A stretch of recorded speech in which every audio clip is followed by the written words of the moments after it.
Welcome to Tea Time with Kitty. Easy Saturday evening. Let's see who's joining in. Oh, the kid said I said Saturday. Oh, please forgive me. I must be looking forward to Saturday, a beautiful Wednesday evening. Thanks for joining in. Um, their business are surplus enough. We all know Amazon is for one, and they're able to go in and have their own private supply to get their shipments in. But a lot of small businesses are hurting. So please make sure you look into that. Take note of that when you're getting things shipped to make sure that it arrives in time.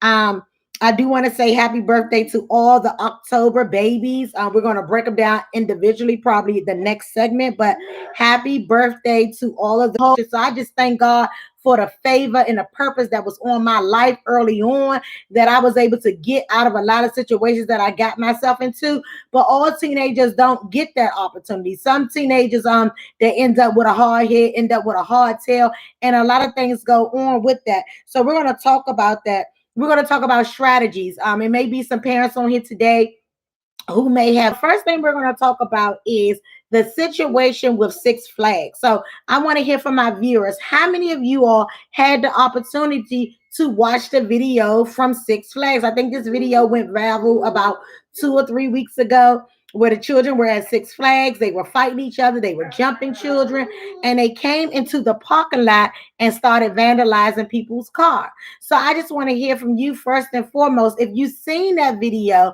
what are some things that came to mind when you seen what they were doing to people's cars? So you're walking out of Six Flags, and you see someone vandalizing your car, some children. Do you overlook it and not go off because they're just children? Hey, they just 14 and 15. Or do you deal with it accordingly? Because some people truly feel that when you put yourself in an adult situation, there's adult consequences. Oh, sis, you didn't see the video. See if you can have nephew Andrew help you pull it up real quick while we on, because you really need to see that video. As well as it was a little girl who mom was actually on the news, and she was basically saying that as she talked to her daughter on the phone, her daughter said, "Mom, they're jumping me again." So they're jumping this little girl.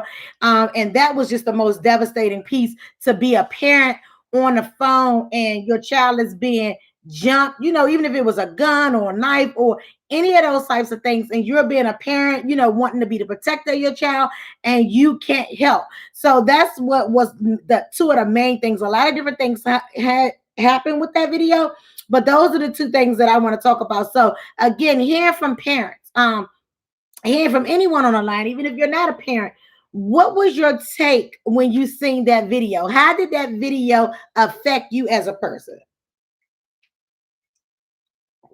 And I think someone just texted in as well. Okay, so I was told that my internet It's on and off. is still in and out. Okay, let's see. And we're on. Right now it's on. Is on. Okay, great. Shami, if you're trying to comment and it's not coming up right away, please do make sure that you chat me so that I can know what you want to say. And it's still going in and out. Let's see. Let me look at their settings and make sure the internet settings look good. And if this knocks it out, because I see I'm on Infinity, but I want to get back on my own. If it knocks it out, I'll just start it back up again. Let's see. So it says it's trying to. Oh, okay. So if y'all had Wi-Fi on, someone said if y'all could take y'all Wi-Fi on, and except for tonight, and just use the web Wi-Fi, just use your cellular data on your cell phone and see if that'll help. But I did just switch off of Xfinity, that it keeps defaulting back into my own internet. So hopefully that'll be better. So let me just go back again. I was just telling Flood to make sure she go and watch the video if she not had a chance to watch it, if Andrew can help her with that. and I just wanted to get your take. So we were just talking about Six Flags. We're going to talk about the first part of you being an adult. You're coming out of Six Flags. You find some young children vandalizing your car. How do you handle that situation? How do you handle that situation? Because as I was stating, a lot of people feel that, hi cousin, I'm glad to see you're better. A lot of people will feel like, hey, they're children. They will grow, even though they're children, they put themselves in a grown situation, so they're gonna have to deal with this grown ass whooping or whatever it may be. So I want to hear from you. If you coming out of Six Flags after having a good time and you see kids on top of your brand new car, and they're kicking the windows in, kicking the doors in. What is your response? I don't think these kids understand the consequences of their action. They definitely don't. And we're going to get into that as it relates with parents a little bit more, because the one thing I would like to say is, and I tell people all the time, it is totally different raising manageable children than it is raising those ones who require a little bit more support.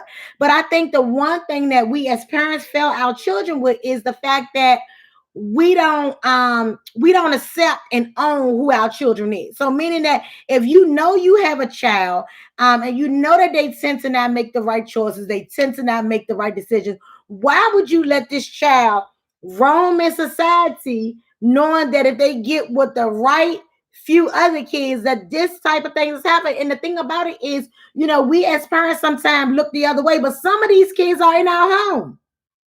So these kids are not far away from us. Some of these kids are in our home. So as a parent, we have an obligation to protect our children, not just from other people, but we also have to protect our children from themselves. Like when we know that we don't have, I'm calling the police. I would not approach them. Okay, I'm calling the police. So I'm glad to hear that adults are calling the police, because you have some adults to be like, heck with them being kids. You want to destroy property? I got something for you. Especially with them feeling like these teenagers are so violent now and things of that nature. So I'm glad to hear the responses is, for the most part, that you will call the police. Okay, somebody say they swinging. Okay, so we will hope for the most part that we will call the police. But the thing of it is, with the society that we're in now, even the police really doesn't want to deal with it because nothing's being done. So now let's look at the fact of, now you're that parent. So your car is a materialistic thing. Hey, whatever they break, Geico, Allstate, State Farm can get it fixed, and we're back on track. But what about if you get that phone call from your child, and your child is saying that they are being jumped? They are jumping me again. Or in some instances, some parents have even walked up on someone bringing harm to their child. Exactly, sis, with the insurance. But now we're no longer talking about the car and the property. We're now talking about your child. How do you handle that? Hey, I'm 40 years old. My child is 15. Four other 15-year-old girls are jumping on my daughter. What do I do? Do I still just say, hey, these teenagers, they just growing up, they're just being teenagers? What do you do? Do you walk up and just say, hey, I'm calling the police, let my daughter go? Or do you forget that they're children and you do whatever you have to do to protect your child? So now that's question number two. What are your take as parents in the DMV where everything's going on? You get a call from your child, and they're in distress. What do you do? Okay, definitely the car can be replaced. I can't. That makes a lot of sense. The car can be replaced. So what do you do? So now, sister, it's not your car anymore. It's your child. We forbidden that this happens to anyone, but now it's your child, and you walk up on a group of people assaulting your child. How do you deal with that as a parent? Because we're all saying, hey, they're children. So someone say they're fighting people, kids. Okay. So is there anyone else fighting people, kids? Are you trying to talk to the parents? Because from what I hear now, they're saying that you can't even go knock on people's door nowadays to tell them that your child and their child had a fight. They said that can go totally wrong now. So hey, I'm an adult. These are kids. They were fighting. Let me go find out who the parent is. Now they're saying, with today's society, not just the children, but they're also saying that the parents are with it too. No, because the parents next. Okay, so you're gonna get the parents next. That's how I used to see things when I was a young parent of mine. Um, but what do you think? So I just want to hear from a few other parents. What do you think? Like, what is your take on that? I'm going to give you just a second to come in. I hope that the internet is working okay and there's no issues with that. So now we're just hearing from the parents. Someone out there has to have some type of idea what they would or may not do. What would you do if you're the parent? Do you wait for the police? Do you jump in? And what are you doing? Talking at that moment, fight and a order of protection against everyone. Moment, fighting and a order of protection against everyone. Okay, so hey sister, hey there. Okay, so just join. Okay, what's the question? So we were talking about the Six Flags incident. We were getting it from parents' perspective. Last week we got it from the children's perspective, from the youth. I'm in a DMV. Now we're talking to parents in the DMV. And right now, the question that we're talking about right now as we speak is you get a call from your child that they're being jumped, or you walk up on your child being jumped. Now, this child is 15 years old. You're about 40. The children that's jumping your child is 15. What do you do? Do you wait for the police? I know someone said something about getting a protective order, which a lot of times can be difficult because when you're at somewhere like Six Flags, you have kids that fight people, children that you don't even know. So it'll be hard to kind of try to get the child's information, because you don't know the child, just a random child. Like your child don't even have to be doing anything, because as parents, we always told our child, hey, just walk the other way, ignore them. But all the time that's not the case anymore. Your child can be honestly not bothering another child, and a group of children can just jump on your child. It could be because of nothing that they said or did, but just because it's just what they feel like is the norm in their day and time. And let me tell you, I was a handful. I definitely was a handful for my mom, but I did not violate people. So people that I fought was people that I got in altercations with, or me taking up for someone else. So oh, then we fight. Okay. So that's where I was at. I never, was like a runner that wanted to run away all the time. Never was one that just wanted to bring something bad to somebody else. Now I had a mouth on me, and I could set an adult straight as a child, so I understood why they ain't like that about me. But never wanted to harm. You had to do something to me to provoke it in me.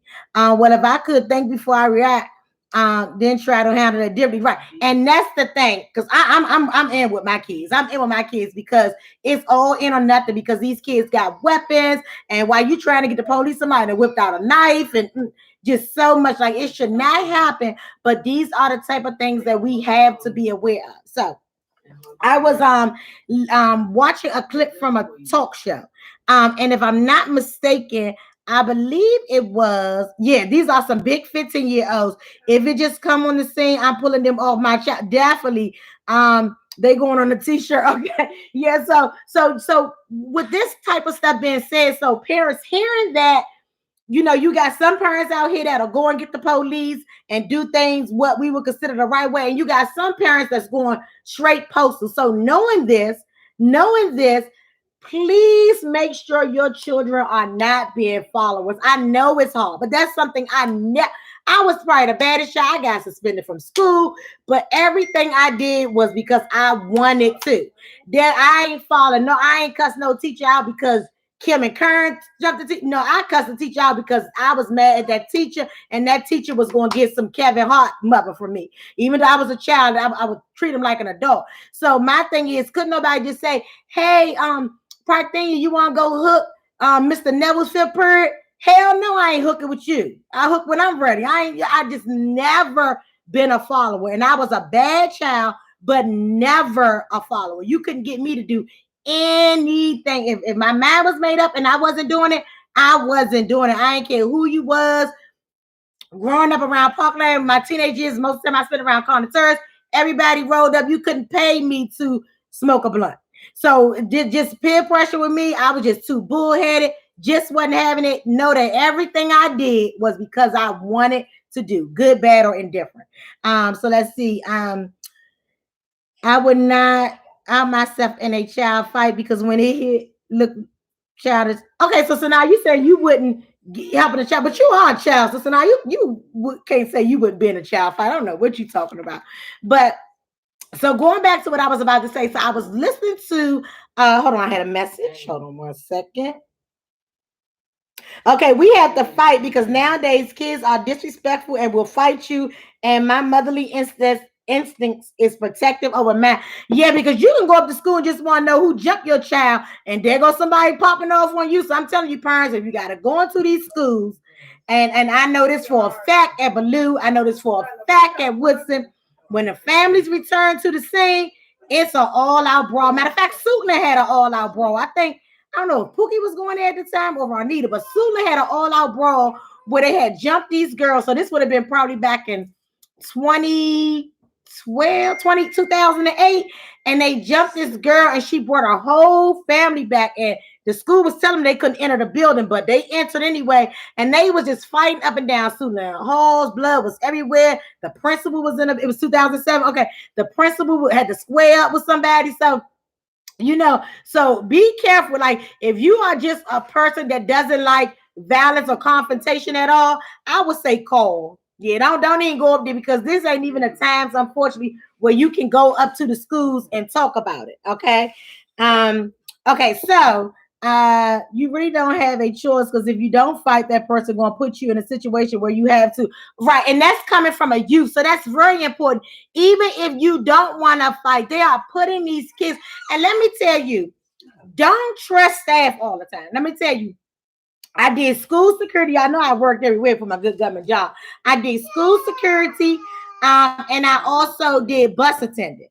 So I know for a fact, and some of those not bus aides, I'm sorry, some of those teacher aides, the ones I know, so I'm just gonna put them in a pot too. So I'm talking about school security, bus aide, and teacher aide. And we ain't even getting into the teachers and stuff, just right there.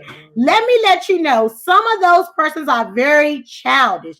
Do not put anything past them. Very childish. Like, I've heard teachers will set you up. And I know Christian used to say that all the time. Like, you can say, hey, Christian, can I get your pizza? Nah, I want my pizza. Oh, Monte, come over here and fuck Christian up, because the teacher knows, excuse my language, that they can't touch you, or a child may have been being disrespectful to a teacher, so they'll have another student do something to that child. So be mindful of it. And I know, especially with us sometimes having kids that's a little hard to manage, or kids that doesn't listen and have their own issues going on. Staff get tired of dealing with your child, and all the time it may not be your child. Now, 93% of the time it may be, but it may be that little window, 7% that it wasn't Samante this time. So that's why I'm going to always send him out so that I can deal with the teacher or whoever it is in that row accordingly. So, hold on one second. Let me regroup. Okay, let me regroup. Hold on one second, because this was on a talk show, and this is where I want to go at with it. Okay, so yeah, they tried to get me. Okay, so this is where we want to go at. Okay, so I was listening to a talk show, and there was a man on the talk show, a young guy. I would give him somewhere mid-20s, give or take a little bit. So he was on a show, and his mom had gotten a stairway order on him. Very childish. Hey, niece. His mom had got a stairway order on him. So he wanted his mom to come on the talk show because he felt like his mom should not get a stairway order on him, and he felt like his mom should not be scared of him because he felt that his mom and his dad made him who he was. Okay, so he went on to say that his mom and dad will get drunk, they will fight each other. One time his mom was throwing an iron at his dad, and the iron hit him. And the mom was up there trying to explain herself. She was stuttering over her words. She couldn't believe that the son had revealed all of that. So now I want to ask you all, and Samante, I can hear you in the background, and it's tea time with Kitty. Okay, both. Okay, great, got it. Okay, so let's see what we have. Okay, something else is coming in. Okay, so with that being said, parents or youth, do you all feel that your parenting, that parents play a role in kids turning into bullies? Do you feel like do they play any major role in their children being bullies? Because studies have shown that kids beat at home comes to school and beat people's children. Not all the time. Some kids may not have been beat at home. It could be other issues going on. But do you feel from that situation that the guy described and he's saying to his mom that she was the first person that taught him violence? Do you feel that we teach our kids violence? And yeah, we do. Okay, because I definitely would agree, because I know that like when I would be younger and my twins were younger, they probably was about 4 or 5. And whenever I would have road rage, they enjoyed it. So they'll be telling me, "Get closer to the car, mom. Cuss them out," because they know that that's what. And it took me years to understand that that was a sign of showing my kids lack of self-control. Because we as parents, we want to be, oh, we the good ones. We don't make no mistake. We do everything by the book. We do everything the right way. Um, but with that being said, if your child know that if a car cut you off, that you're gonna cuss at them real good, you're gonna throw your McDonald's cup out the window, and they egging you on, something's wrong with that picture. And I used to go ballistic, oh my gosh, oh, I thank God for the peace that surpasses all understanding, because I would go off. And my kids seen me in a lot of things that I'm not happy about, that I've done to people, that I've done to people property, and I'm definitely not happy about it. So the younger two who gave me all the riffraff, they're not the ones who seen it. It was mainly the older ones who seen it. But just to say, I must say that I am accountable, even though thankfully they don't act that way. But I must say, hey, wow, like I would get in a fist fight with my kids saying that. Like I wouldn't dare. And believe it or not, because you never know, we have to protect ourselves. So I'm not casting it all the way out. But I would just like to say that we have to be mindful of that, because the thing of it is, our kids are seeing that. And my kids, when I would go off like that, they would be, it kind of like rush, that gave them a drilling rush or something. Like they'd be smiling, they'd be happy, because normally when you get angry and upset, kids are supposed to get scared and timid. I know I was a very timid child when I was little, but nowadays these kids are with it. Oh, get up on him a little close, ma, I got something for him. And I'm like, what is wrong with that picture? So let me just tell you, if you were anything like the old me, you failed your kids at some point. So you have an obligation now that you've showed them that behavior to try and show them something different. Um, yes, it's definitely a learned behavior. Someone just said it's a learned behavior. It is definitely a learned behavior, but sometimes when we're engaged in it, in the midst of it, we don't really process it, because we parents, we perfect, we got to get it right, we always get it right. So but we have to sometimes, and that's what I do a lot of, is owning my fault, and trying to fix it, like trying to have them, talk to them about ways that you can do it differently, because I was a very young mother, so my brain probably had not developed the way it should have. Um, Tiptoes right. So my brain probably wasn't there either, because I had 2 kids by 20. So my brain, in at 20, you're still a kid yourself. So with that being said, like be mindful of that. And I think that that's why I have such a great allegiance to my son, my oldest son, more than anybody else, because sometimes we don't understand what we showed our kids and what we brought into their lives. And we have to work with them to have them come up to be all right. Because see, once we get 30, I think it's about 30, 35, we as parents start to get it right. And when we get it right, we automatically want these kids to get it right. So me and my kids were living in Bury Farm until they were 15. Let's say I had them at 15. We lived in Bury Farm till I was 15. Now I'm 30. I done met a replacement dad for them. I got a good government job. He got a good feds job. So now we moving to Waldorf. And when we move to Waldorf, we want these kids to act like Lil Mayberry. That's what my brothers used to call Waldorf, Mayberry. But we forget that for the first 15 years of their life, they seen me be who I am. They heard gunshots. They were seeing kids stabbed in school. But we want them to forget all of that.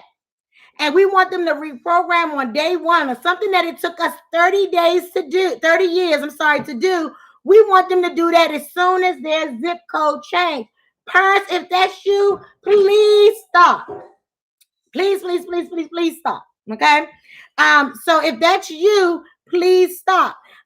This last little part I'm going to go into because we only have a few minutes left on tea time is, you know how, okay, so okay, that we still, yeah, that we definitely instilled it, and I like by default, Mimi. I like that by default because when we're parenting, when we're young, some younger than others, we don't have it all mapped out, and that's why I try to be very involved in my grandchildren's lives, and I won't leave my grandchildren's side until I'm not here anymore. Like nothing else will separate. Like I mean, I'm gonna be the grandparent that you keep my grandchild away. We going to court. But I'm going to be there every point of the way because when you're young and you're parenting, you need someone to say, "Hey," I must say, I was so proud seeing Nala had transitioned into her t-shirts under her shirts because by October, that's what I did with Pookie and Yanni. So, you want to, you need that, and that's why my grandkids call me grandma. Where Nala do and Yari will too, because I think of it as grandparenting. So it means that I parented, I did the best I could, but now I got a master in this. That's what it means to me to be a grandparent. I got a master in this. So now not only did I do a good job as a parent, but I look back on things that I could have, should have done, and shouldn't have done. And now I can instill that into another generation. So that's why I don't go by Diva Mom and Mama. No. I am a grandma. Like I am grand. Like I'm at the top. Like it's Mimi. It's levels to it. It's levels to it. So I'm at another level where now I am responsible for 3 generations. First it was myself that I was responsible for. Then I was responsible for my children. And now I'm responsible for that's 3. So I can't go off. I remember one day I was at work when I was at Fort Davis early on in the 80s, and a lady came in and she was, inquiring about her case. And she said, because I'll go off in here. So I looked at her age. I said, is this your date of birth? She said, yeah, why? I said, because I was thinking that you should have more for yourself at 50 than going on. Because, when I was 19, I went to hell on. 25, I went to hell on. And I wasn't nowhere near 40 then. And I ain't 50 now. But the same stuff that set me off 20 years ago can't set me off now. So if you think that's cute for you, keep to saying, oh, yeah, because I'll go off in a minute. If you still go off the way you went off 10 years ago, be concerned for yourself and your generations to come because it will be passed down behavior. Okay, so get into hanging there with me a few more minutes. I'm about to get ready to let you go. So the next thing was when we talk about it, we're going to follow up with this next week. So if you see a 3-year-old with a pacifier in his mouth, what would you all say if you seen a 3-year-old with a pacifier? This is a trick question. So come on now. Come on now. I need y'all because we about to get ready to wrap up tea time. You see a 3-year-old with a pacifier in their mouth, growing is learning to walk. Okay, definitely Mimi. So if you see a 3-year-old, 4-year-old, 5-year-old, this used to be me. What do you see when you see a 3-year-old with a bottle or a pacifier in their mouth? Y'all take it too long and I gotta go. And take it out your mouth. Okay, I like that, cousin. Nothing. Okay, cuz they can call me grandma is a blessing because my mom didn't express. Yes, cousin. Thank you. They too damn big. Okay, now y'all hold that right there. You see a 3-year-old with a pacifier in society, African American society, because I don't know if the Caucasians agree with that. And I don't really know a lot of Spanish kids other than my no cousin. You say they too big, but they're too old for it. But if you say that they're too old for this pacifier, let me just make sure you never did this in front of the child. You never smoked weed in front of them. You never drunk alcohol in front of them. Because if they're too old for the pacifier, they too young for your adult behavior. So each time you go judging a toddler, judge yourself. Judge yourself and think about everything that your child under 18 have seen you do. And I bet you'll shut your mouth. I bet you a shut. If you got a child that you let ride in the car with you without a seatbelt, shut your mouth when you see a 3-year-old with a bottle. Shut your mouth because see, your parenting is just elevated on one level, and I need you to get it elevated on both levels. Because if we're going to have a time capsule on things that kids can't do, let's put a time capsule on what parents should not be doing. Okay, My kids don't see me. Say 5 years. I would say, damn, he said you say right, because that's me all day. So the question is, like they said, what's wrong with the parent? So again, thank you all so much for joining in. We're going to keep talking about this week because I want you all to make sure your teenagers are decent in order when we start to look at trick or treating coming. And it's no really age on that going to trick or treat. But if you know your 16-year-old and all his friends are just gonna snatch little kid bags, lock them in the house. Let me tell you two things you can do. Know that you can lock your child in the house first and foremost. And if anybody come tell you that you can't, it's more likely that they will tear some shit up if you let them out the house than the house will catch on fire. So just do that study, okay? So when my twins was young, they, of course, y'all know they perfect now. But what I did was I took their doorknob off there because ain't nobody gonna tell me how to parent. Because anybody want to come in here and get them can get them. They over there laughing. I would take the doorknob. So you know how when you lock a door, you lock the bedroom door from the inside. But they were so bad, so I had an option of even getting the door cut in half where I could watch them like a daycare door be. But I said I wasn't spending that. Was I had my friend take off all the locks and put them vice versa. So meaning that I could lock them in their room and they couldn't get out. And I know y'all saying, "Oh my God, what if it was a fire? Jump, nigga, jump, cause you ain't coming in here and setting me on fire." So yeah, go ahead and jump, y'all. It was a little grass under they window, they'd have made it.